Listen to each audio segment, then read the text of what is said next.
Welcome back to a Celtic State of Mind. I'm Paul John Dykes, and this afternoon I'm joined by Kevin McCluskey to discuss Celtic 2, Aberdeen 0. Kevin, what do you make of that first half? It was poetry in motion, and it was one of probably the most controlled performances we've seen all season.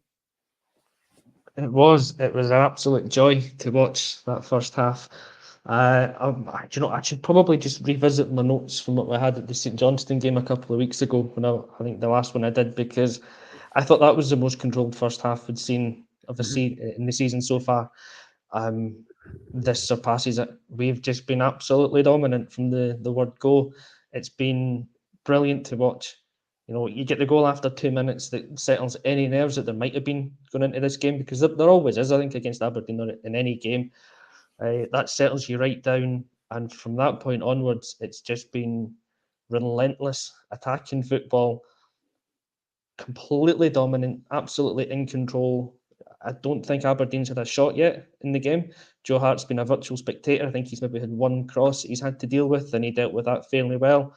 Anything else that's come forward, Starfelt, Carter Vickers have read it. They've gone in, cleared the danger before it's become a danger, really. McGregor, again, his usual imperious self in midfield, and Hatate has been absolutely incredible. His goal was, I don't know how to describe. I'm running out of superlatives for that one. It was just, he doesn't even touch the ball for a bit. It's just the movement, it's the quickness of the feet that throws the defender. It's different level stuff, and it's been one-way traffic. It's 2-0. You mentioned just before we come on, it's 2 going on 5, and it's just been so dominant. Listen, that is the only downside, the only thing, and it's not even a criticism. The only disappointment is the fact that we're not coming in at halftime 4 or 5-0 up. The performance by Celtic, I think that, you know, it's in the rain and all this kind of stuff. We might end up winning 3-0. It may not be looked upon, in years to come as being a vintage Ange performance, but I'm looking at it and thinking I can't remember us having so much control over a team. Now, by the way, I don't think Aberdeen are brilliant, and a few people are picking up on that in the comment section. Boheed Bob, best 2-0 you will ever see. Yeah, absolutely. You're talking about that goal from Hatate. We did a show a couple of weeks back talking about Hatate being the complete footballer, Kevin. It's as if, his progression, his development since he came to Celtic has been so rapid. He was always a phenomenal player. You saw that from the first game that he played for Celtic. You saw it the first time he faced Rangers. You knew we had something special bubbling away there. But it's the speed in which he has gone from that introduction to this player that we're looking at the moment, who can do virtually nothing wrong. It's like that you see about that goal. He was able to create space when space didn't exist, just with his body movement. The fact that he was shifting left as if he was going to play it that way. No one wanted to commit because he's doing it all in the box, and he creates space out of nothing. And then the finish is absolutely obscenely good. And this is us going back to that pre-match conversation you and I had, right? And I think the conversation, the debate is to be had, and we will have it on Acsom in great detail. If you reckon we've had half a dozen players who are Champions League standard, let's say pre-Ange, right, in a decade, let's say, how many do we have now that, in 2 or 3 years could be that standard? And I guess it's about just ensuring that we get them all in the door at the same time. And then the prospect of that is absolutely frightening, because you can't even say this is Hatate hitting his peak. Kevin, he's only 23, 24 years of age. He's not hitting his peak yet. So outstanding prospect that is. Aye, that's the most frightening thing, in a good way. The most frightening thing about him is that he is so young still. He's 23 years of age. When he came into the club, he hit the ground running, and I think he blew everyone away with how good he was. But there was probably that niggle at the back of your mind that goes, it's kind of the new player bouncing away. He's coming with something to prove. He's hit the ground. He's done well. How long will it last? And then he had the wee dip in form towards the end of last season, where he mentioned about the fatigue coming in, and you think, right, is he going to plateau? Is he not going to be the player that we hope he is? And this season, he's just kicking on week after week. He's actually 25. He's 25. He's over the hill. Sorry. 25? He just turned 25. Jesus. Oh, well, in that case, take everything back. Disregard everything what I've just said, that he's absolutely blown it now. No, he's a phenomenal talent. He really is. Like, he's For me, this season, Europe was a bit of an eye opener for him. There was a few games where I think moments passed him by at times, but he'll learn from that. I think he's the type of player that will learn from that. And you see him domestically; he's head and shoulders above. His pass for Jota's chance that he misses right at the end, where we get the penalty that's then disallowed because Jota's offside. I mean, that's just a great pass. The vision to spot that, the execution of the pass, everything about it is top notch. He is, we've said it before, he's the high risk player. Doesn't always come off for him, but when it does, it's something special. And he's got that confidence about him that he's just going to keep on plugging away and trying to do it. And yeah, he's a right good player we've got in our hands if he keeps on progressing as he has done. And I don't see there being any reason why he wouldn't. What I love about him as well is with someone with that level of talent, Kevin, right, there's a naivety. Now, what I mean by that is if he's playing Motherwell or if he's playing Man U, it wouldn't matter to him. He would still try that defence splitting pass. And I think that comes down to, after you've maybe got to a stage, you can sometimes play it safe. But I think it's great to continue with that naivety because you just think, I can do it. It doesn't matter if I'm playing Barcelona or, St. Mirren, I'll still try this. And I think that when that ball was thrown to him against Real Madrid and he played that crossfield pass, that it's almost become a meme. It was so perfect.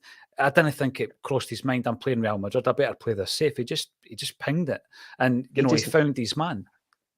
Aye, it's, to put the Scottish word in it, it's a gallousness about the way he plays. Yeah. He's gallous. He doesn't seem to be fazed by whoever the opposition is. He'll just go out and he'll try and play his game.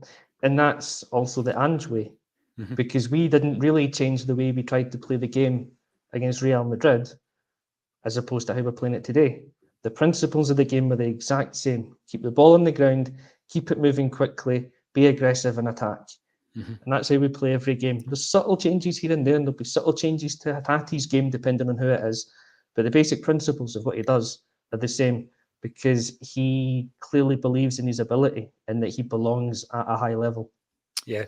I was asked at the beginning of the game from Hoggy Boy as to what my prediction was. I said 2-0. I'm going to go for 2-0 in the second half as well. And it'll be 4-0 by the end of it. I thought that was the first half prediction you were given there. It seemed a bit low. Absolutely. How was O played? I wanted to talk about O because you know what? Nothing like sensational that you could kind of pick, but what I've been impressed with regards to O's first half performance is the strength that he's got on the ball. I know that we used to talk about that with Giakoumakis. He could hold the ball up well. There's certain players we've had over the years where the ball just sticks. Samaras was great at it as well when he was in the mood. But I think O has got the ability where you just find him and he can hold the ball up. He's been laying it off to Maeda and Jota. Sometimes with one or two defenders on him, Kev, he seems to have great upper body strength. Yeah, that's something I've noticed in the fleeting appearances that he'd made up until today. That he's come on and he looks a big lad. Like he's a lad that can physically hold his own against Scottish type of defenders. I think he's got that about him. His touch today for me has been really impressive. Every ball that's come in, those kind of wall passes that come to him, and it's a one-touch layoff, or he's holding it up. He's allowing other players to get in the game and make the runs off him. I think his link-up play so far has been really, really good. But I've been impressed by his movement off the ball as well. There's been a few times when the ball's come into him, he's laid it off, and he's not just kind of stopped and admired his pass. He's spinning round, he's making the move into the middle, he's going near post, then checking back and going back post. The defenders don't know where he's going, and he's creating that space as well. And, once he gets used to the way that we're playing and gets more minutes under his belt, he does look like the kind of player that's going to get a lot of goals for us. And he looks like the upgrade that we needed as a centre forward, because he's got the strength that Giakoumakis brought, that physicality, but he's also got the movement that Kyogo's got. He's got the touch that I'm not sure Giakoumakis had the touch. Sometimes his touch was a shot. That's why he scored so many goals with his first touch. Giakoumakis was a brilliant one-touch striker. Put the ball in front of him, and his first touch was a shot, or it was if you were lucky, he got a decent first touch and then he shot away. But everything had to be really quick and sharp with him. because he probably wasn't the greatest of footballers. Good finisher, brilliant finisher, but maybe not the best footballer. O seems to be that bit more rounded a player. And I mean, early impressions of him, I'm very impressed with what he's going to bring to us.